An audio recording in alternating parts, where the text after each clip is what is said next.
Chargers got off to a quick start, despite being on defense to start the game. Just a few plays into the game, defensive tackle Brandon Mebane forced Los Angeles Rams running back Todd Gurley to fumble on a screen pass. This momentum quickly disappeared after wide receiver Keenan Allen dropped what would have been an easy first down. The team ended up punting just 2 plays later. The Chargers would end up paying dearly for this blown opportunity, as the Los Angeles Rams capitalized on their stop and proceeded to drive down the field and score a touchdown immediately. This touchdown was a 1-yard run by Todd Gurley, which occurred after Brandon Cook's would-be touchdown was overturned as the official steamed him down at the 1-yard line. Rams lead 7-0 with 6:14 left in the first quarter. The Chargers swung the momentum back in their favor just 2 plays later when wide receiver Mike Williams beat cornerback Marcus Peters deep for a 42-yard touchdown. Things got scary shortly after when Williams did not get off the ground immediately, appearing injured. Williams ended up leaving the field unassisted. Luckily, kicker Caleb Sturgis proceeded to miss the extra point as the team's kicking woes continue. The Rams' offense continued to hum on the next possession. Quarterback Jared Goff ran for a 16-yard first down, which was followed 2 players later by a pass to Brandon Cooks that brought the team within the 5-yard line. Goff then threw a touchdown to wide receiver Robert Woods on the next play. Rams lead 14-6 with 0:51 left in the first quarter. The Chargers went 3 and out on their next possession as quarterback Philip Rivers narrowly avoids an interception on 3rd down. Run defense continued to be an issue for the Chargers on the following drive. Rams running back Malcolm Brown rushed for 2 first downs on his first 3 runs of the game. Brandon Mebane registered his first sack of the year and second big play of the game when he brought down Jared Goff on 2nd down, leading to 3rd and 14. The impact of this sack was wasted as the Chargers gave up a first down on the following play due to penalty.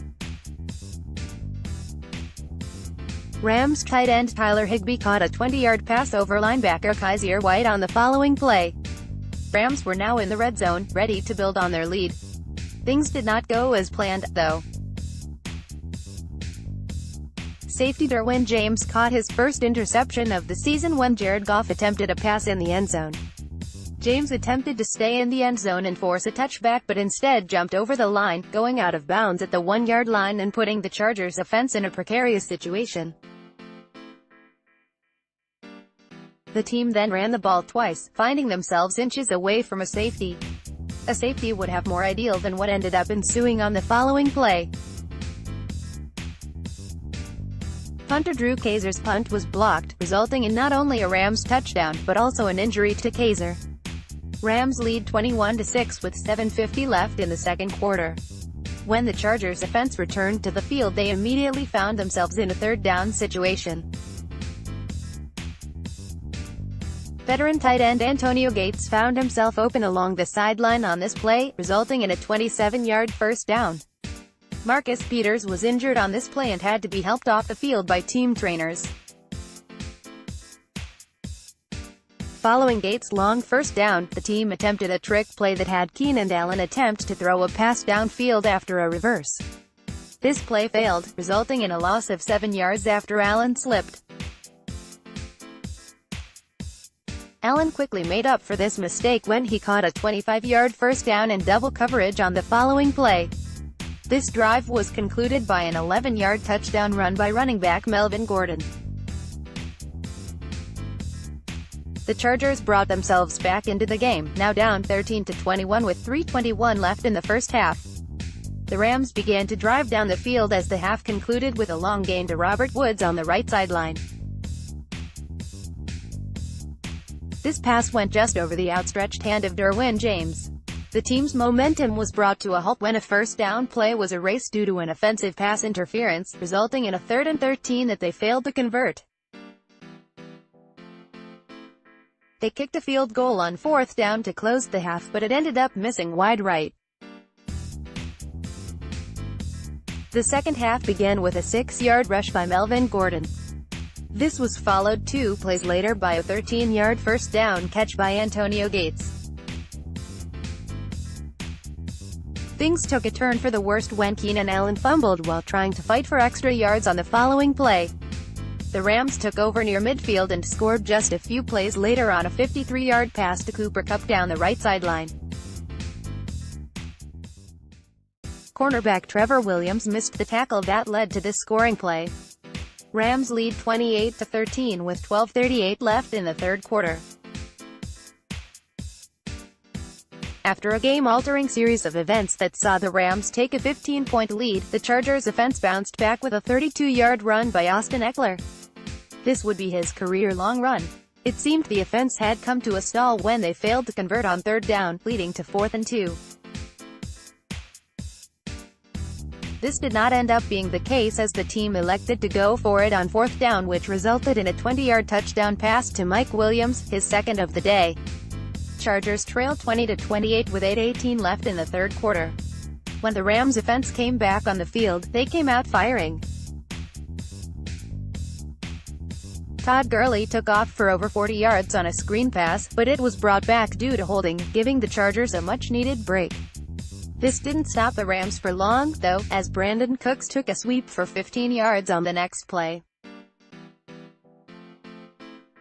This drive came to a close with yet another touchdown thrown to Robert Woods. The Rams' offense continued to be able to do whatever they want. Rams lead 35-20 with 3:19 left in the third quarter. 2 plays into the following Chargers drive, Tyrell Williams caught a drag that went for 8 yards.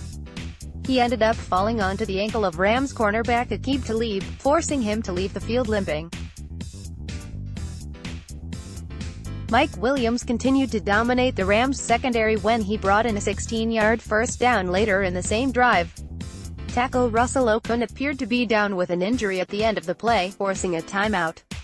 He was able to walk off the field unassisted, luckily. Rams defensive coordinator Wade Phillips decided to place defensive tackle Ndamukong Suh over rookie tackle Trent Scott immediately after Okung left the game. This led to Scott giving up a sack on his first play. The sack did not prove to be crippling thanks to a 10-yard run by Austin Ekeler on the following play. The Chargers found themselves in a 4th and goal situation and elected to kick a field goal to end the drive. Chargers trailed 23-35 with 11:49 left in the fourth quarter. The next Rams drive began with them in poor field position due to an illegal double-team penalty on the kick return. This proved inconsequential as the team immediately made up the lost yards with several runs by Todd Gurley. What did prove to be consequential was the offensive face mask penalty that guard Roger Saffold committed soon after that negated a 20-yard completion to Cooper Kupp. This wasn't the end of the team's penalty issues on the drive. On a 3rd and 21 passing attempt, the Rams were called for a holding penalty that turned it into a 3rd and 30. This, of course, was not converted, leading to a punt. The Chargers take over from the 40-yard line with 7:38 left in the game. Melvin Gordon began the Chargers' drive with a 23-yard run that took the team to the Rams' side of the field. This was followed by a 15-yard catch and run by Austin Ekeler. The offense was off to a great start, breeding hope of a possible comeback. This drive ended with the team going for it on 4th and 5 but failing to convert, effectively ending the team's chances of a comeback. Rams take over with 4:23 left in the game. The Rams finished the game in the following drive, running the clock down to double zeros.